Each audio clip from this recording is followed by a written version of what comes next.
So what is a box and whisker plot? It is a graph that summarizes a set of data along a number line. It uses values called quartiles, which divide the data into four equally sized groups. And of course, we're going to talk about what each of these words means. So here is what a box and whisker plot looks like. Let's just label the different parts and then we'll talk about what those mean. So over here to the left, this dot that's all the way to the left on our number line is going to be our least or lowest value. And obviously all the way to the right would be our greatest value. Okay. A box and whisker plot is all about median. So this line you see here in the middle is the median, and then we've got what's called the lower quartile to the left of the median and the upper quartile to the right of the median. And so when you hear box and whisker plot, it obviously gets its name from there being a box, and then you've got a whisker and another whisker, like a little cat there. So that's where we get the name box and whisker plot. So now let's look at what do these words mean and how do we make a box and whisker plot. All right, so the first thing that we want to do is whenever we're given a set of data, we need to arrange it from least to greatest. Knowing that the box and whisker plot is all about the median, you know you have to arrange it from least to greatest first. You'll also need to make a number line that will stretch or span the entire data set. So my numbers here go from 2 all the way to 13. So I am going to make a number line that encompasses all of those data points. And since I'm counting by twos, I actually end up going past 13, going all the way to 14. All right, so once we've got that, the first thing or the next thing we need to do is to find the median of the entire set. And hopefully you all remember how to find median. I know some of you, after putting them in order, you like to cross out from each end until you get to your middle number. So if you need to do that, by all means do. But remember, the median is the center number, so that's the 8 here. Okay, and we're going to mark that median on our number line. So I've got a line here at 8 where my median is. Okay. The next thing that we need to do is find what's called the lower quartile. And all that is the median of the lower half of the data. So I've got my median here in the middle. Well, all the numbers below that are my lower half of the data. So from those, you just find the median of those numbers. And remember, if you've got two numbers in your middle, you add them together, divide by 2, finding the mean. So here 3 plus 5 is 8, divided by 2 is 4, and that is our lower quartile. And we're going to mark the lower quartile on our number line. All right, and you guessed it, the next thing we need to do is find the upper quartile, and all the upper quartile is the median of the upper half of the data set. So here's my median, here's my upper half of numbers here. Okay, and so I find the median of those, which in this case, I've got two numbers in the middle, they're both 12, my median is 12. Okay, so that is my upper quartile, the median of the upper half of the data, and I'm going to mark that on my number line. And that lower quartile, the median, and the upper quartile form the box of my box and whisker plot. All right, next thing all I have left is showing the smallest and largest numbers to make my whiskers. And so the smallest number or least number here is 2. And so we'll place a point there at 2 and join it to the box to make the whisker on the left. And then on the right, our greatest value is 13. So we'll put a point at 13 and join it to our box to make our whisker. Okay, and so that's a box and whisker plot, real simple. Okay. So let's do a quick check.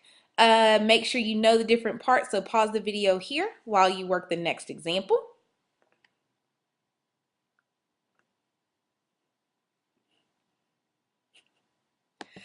All right, so that quick check, you've been given a box and whisker plot and it asks a few questions. The first one wants you to identify the median. Well, remember the median is this number that's inside the box.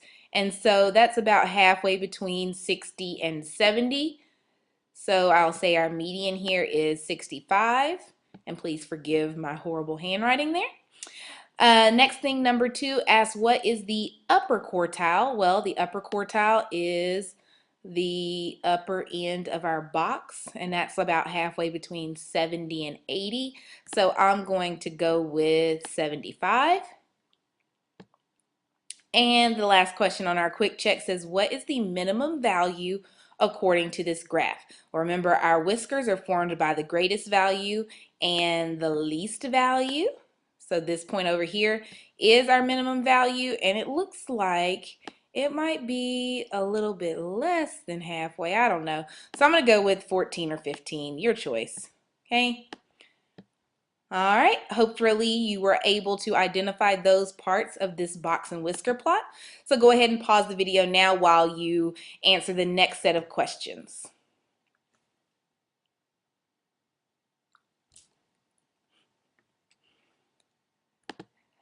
All right, so in our last set of questions, we've been given a box and whisker plot here. It is the corn yielded by state. So 50 different states all submitted how much corn they yielded in the years 1999 and 2003. So we've got 2 box and whiskers on the same number line. All right, so first question asks us, in which year was the corn yielded more varied? Well, varied is kind of one of those keywords for looking for range. So here in 1999, I've got a large range of numbers, 150 minus 70, okay? In 2003, I've got a little bit smaller range from about 165 to 105. So you can work out the range if you want to, or I can see that in 1999, it spans a little bit longer on my number line. So the year that is more varied would be 1999. And again, forgive that horrible handwriting. Number 2 says, how does the median yield in 2003 compare to the median yield in 1999? Well, remember, median is that number or that line that's kind of in the middle of our box. And if we compare these, they're not too far off from each other. So I'm going to say that the medians for those 2 years are about the same. And that vibrating you hear is my cell phone going off. One of my friends. Anyway, number 3, what was the most corn yielded in 1999? All right, so most, meaning here's my upper quartile, but my greatest value is over here where this dot is with my whisker, and that would be 150. And my next question asks, how to determine from the box and whisker plot if there are any outliers, then identify any outliers. So remember, outliers are numbers that are kind of extremely different from the majority of the numbers in our set. Okay, and so from the box and whisker plot, we can't identify a whole lot of exact numbers. We kind of just know like some ranges of different numbers in the set. But I can tell that there is one value out here in 2003 that's kind of extreme. It's way different from the other data in the set. And so I'm going to say that one of my outliers is 165. And my other one being the 105. Okay, and then in 1999, I don't know if you would say that 150 is too extreme from 140, but I would say that probably 70 is kind of extreme from the 83. Okay, and so this one's kind of based on your discretion, but just remember that outliers are values that are extremely different from the majority of your data. And the majority here is within the box. Okay. Number 5 asks, from the box and whisker plot, can you determine if any states yielded exactly 100 bushels per acre? So 100 is back here. And if I draw a line there, is there a way for me to determine if anybody did exactly 100? Well, no.